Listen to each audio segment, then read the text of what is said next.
Jess from Alba, and here today to show you a few little exercises for you to do as part of the exercise routine.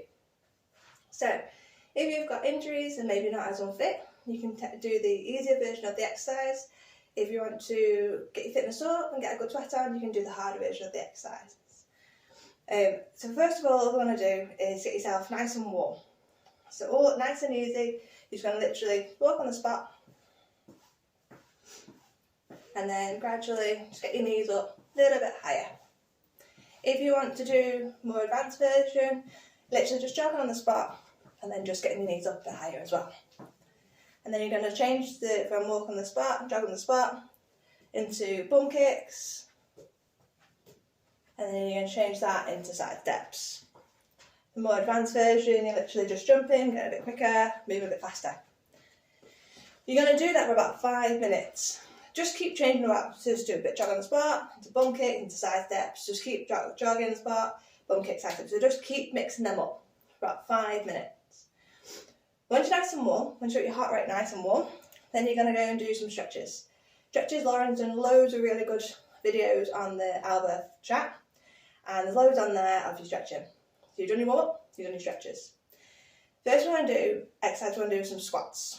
So with your squats, 3 different levels we can do. First level, I want to start as a lower level, the easier level. Get yourself a chair, get yourself a bench, anything you might find. Most people have dining room chairs, perfect. You're going to take a little seat, bring your bum to the edge of the chair. Bring your knees hip width apart from your hips, down with your feet. So you want, the best way of doing it really, you want your heel and your bum to be a nice 90 degree. Not back here, or not out here. Nice 90 degree. From there, your feet set up, ready for your squats. Lift that up nice and tall, tummy nice and tight, and stand up. Arms out in front, come back down, nice and steady on that chair, and back up. And that's literally what you're going to do for your squats. As you're coming down, try not to just let yourself go. Try and come down, nice and steady, and you tap that chair, and then you come straight back up.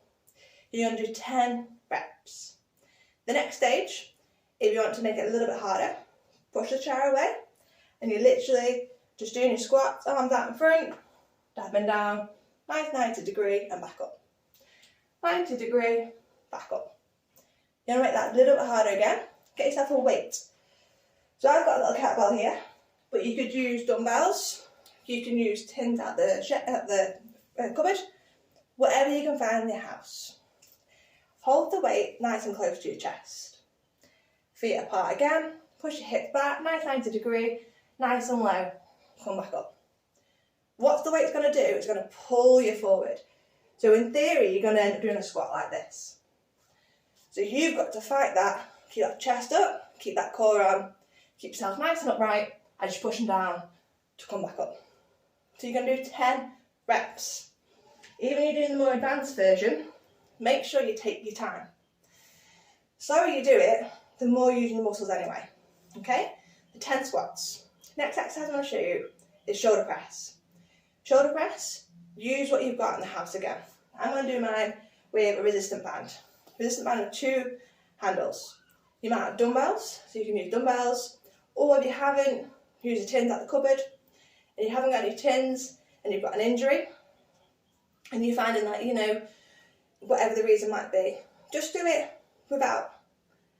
And when you're doing it without, you'll still be moving that shoulder what you want to be doing in the first place.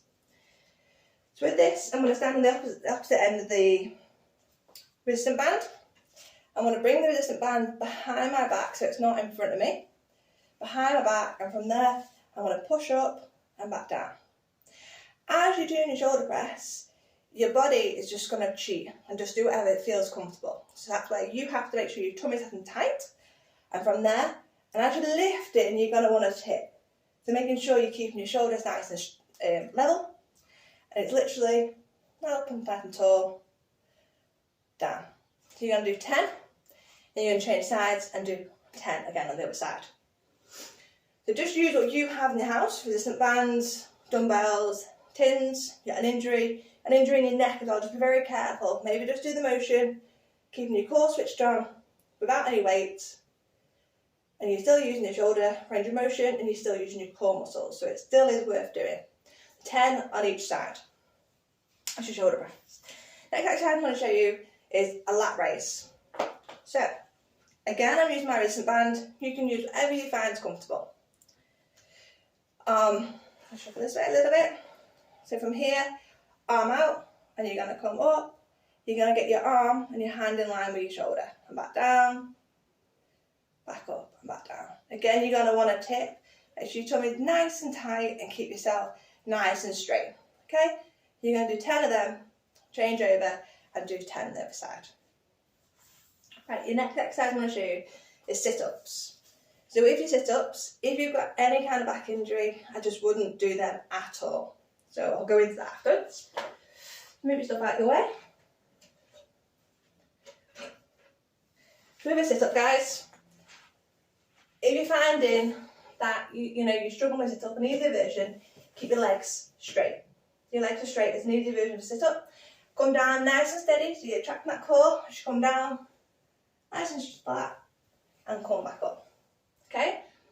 If you're finding that's quite easy, bend your feet, that's usually normal sit-up, and back down, and back up. You're going to do 10 sit-ups. Like I said before, if you've got a back injury, wouldn't even tempt it. Just do planking instead. So planking has spoken about before. Do planking, you're going to come down from here, and you're going to come up from your toes and lift yourself up. You're going to hold 10 seconds and come back down. You can come onto your knees if that's a bit too difficult, and lift up from there, lifting your hips up and hold and down. Okay, so sit-ups or planking. The last exercise I'm going to show you is an exercise called glute bridge. So with your glute bridge, you can make it harder by putting a weight on your hips. I wouldn't recommend using the kettlebell. If it starts to hurt your hip bone, it's not right, okay? So you want to be using things, maybe a dumbbell. You could use a dumbbell. You could use a child, if you've got any children at home, depending obviously how old they are, whatever it might be. So, you're going to lie down, you're going to bend your feet, you're going to lie flat. Make sure your shoulder blades are nice and flat on the ground. Tummy nice and tight. You're going to lift your hips, nice and tall, hold your bum, nice and tight, and then come back down. Nice and tall again, high as you can, and back down. If you find you just want to give it a go to see how you're feeling, maybe your fitness isn't great, just try it and just come up slowly and steady and just come down. So normally you're going to come up, make sure your bum and your hamstrings are nice and tight, make sure you squeeze them nice and tight and hold. So if you take the hold away, it'll just make it nice, a bit more easier just to try it out. So once you've done your glute bridges, then you're going to do 60 seconds of cardio. Cardio could be you skipping, cardio could be running up and down the stairs, it could be walking on the spot, it could be jogging on the spot, 6 seconds of cardio. Once you've had a rest, you're going to repeat all that again. So even if people who have injuries and just want to use it as just a bit of exercise, they can still do this. They can just gently walk on the spot. You're just moving, you're better than sitting on the couch, you're just moving. And if you want to get a good sweat on, make sure you really push on that 60 seconds. You run up and down the stairs, make sure you really run up and down the stairs as quick as you can. You're skipping, you're going all out that full 60 seconds. Once you've rested, repeat again. If you're doing the lower version and you want to, your fitness isn't the best, or maybe you've got the injuries, I'd just do 3 rounds. If you want to really push yourself for a good sweat, do 5 rounds. Let me know how you get on. Any questions, put a little comment on the page and I'll get back to you. Okay, that's it guys. Thanks a lot. Bye.